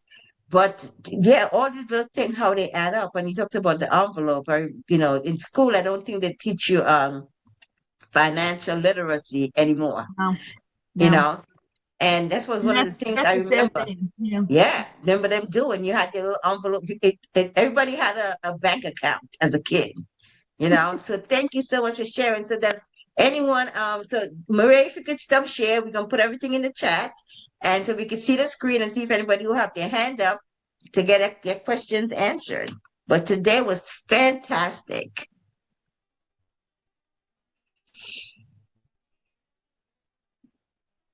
Okay, well, while they New Hampshire. Okay, somebody's asking a question. So if anyone have, I just want to say thank you again to all of our speakers. And again, everything connects, right? So I'm looking at my notes and I'm seeing all the connection. When Colleen talked about building that foundation, and having clarity with the babies and knowing what to do and value, and bringing that value, and I could bring that into as adults, the wordiness. 'Cause I think when you add value, it brings about, now you feel more worthy, you know? And also creating that to pause and look and listen to the kids. And for us as adults, we could pause, and that's what visualization is all about. What Marianne was talking about to some respect, to be able to pause and breathe and visualize what we want that future to look like, what we want to look like for ourselves. And here it is. Maria is closing on taking that time to really pay attention to your finances and being intentional, about having that money audit day. That's something I got to look at as well. So I would say take advantage of all of these free gifts and that being offered to you. And we will, if everyone, we had almost 50 people registered. So everyone who registered is getting a copy of your offer. So it doesn't end because some people just can't, the time and it doesn't work, but they want to get the offering. So everyone will be getting your free offer, and we will advise them to share it. Okay. So we have Lucy. Hey, Lucy, all the way from Mexico. Hi, how are you? Hi, Maria. Hi. Hello, It, Lucy. it's so nice to see both of you because I feel like I'm at home with you guys. But Maria, I just want to, one of the things that you said really clicked with me. You said financial clarity begins with awareness. That is so important because as you were talking, I was thinking, where's my awareness? I grew up thinking. I came from a French background where men were responsible for everything. If you went out to eat, the men paid for everything. If you did this, men. So when I was 21, I moved to New York, and after graduating from college, and all of a sudden I was on my own. I'm going, oh, now I'm responsible for my own money. Where's this going to come from? And I thought, well, if I don't do well, my father will take care of me. But then my father once said, if you leave home, you're on your own. I remember thinking, oh my God. So I became very aware of money, and I don't remember where I heard that, but someone said to me, always put 10% of what you earn away. So I started doing that. And at first it was nothing, but I just always kept, and even today I do that. So it's really very important to be aware of, first of all, where you where that money feeling came from when you were young, Right. you know, because I think that it can be a very limiting belief. Mm-hmm. And being an entrepreneur, I knew my father was, and I mean, he was very successful. So I thought, I just knew that I could control, and I always controlled my money. But now that I am online and thinking about, I have to admit, I'm 80 years old, so I could live another 25 years. So, and I still want to travel the world first class with my soulmate. So I still have big dreams. And so, it's so important to understand where you are today and intentionally create what you want next. That is so very important. So thank you for that. Thank So you, Lucy. thank Yeah, you. thank you. And you're right. And that was a big thing for me is that, especially with women, I feel like we are always, the stereotypical thing is the men will take care of everything. It's Right. like, no, empower yourself. Give yourself that freedom. Give yourself that ability to make choices because, look at divorce today. Yeah. It's horrible. And if you're out on your own, like for example, my uncle, unfortunately, he passed away in 2022, but at 89 years old, I found when I was going through their place when they were moving, he still had those white envelopes, one for his trip to Lake Como, Italy, one for his car, and that's literally how he tracked it. Yeah. And the thing is, it's a powerful thing and it doesn't have to be complicated, but it's such a freeing thing when you have that control and you have the confidence to be able to make those choices. Like I said, for me able to make the choice when my daughter got bit in the face, it was just like, Right. wow. It was just a very powerful moment for me that I could have the ability to make that choice to say, you know what, this is no longer serving me. For now, I'm shifting, and I did it for 8 years. But it's such an important thing. It's a gift that women gives to themselves, honestly, and it's not about what you can do right now at this moment. It's what it's going to do for you in the future. And like you said, Lucy, it didn't look like it grew very quickly in the beginning, but No. over time with that consistency, that's where it really pays off in huge dividends. Yeah. Thank you. Thank you for Thank you. sharing that. Thank you. Thank you. Thank you. Great question. So I want to thank all of my guest speakers today and thank everyone who joined in as participants. And I hope you take advantage of all the gifts. And I hope you've been blessed today. And I know it's after 12. So again, I want to say all my thanks. And next month is going to be, we have another three people coming on, which we're going to be promoting very early. And I guess in another week or so, we'll be promoting June. So I want to say thank you again to everyone and have a wonderful and blessed weekend.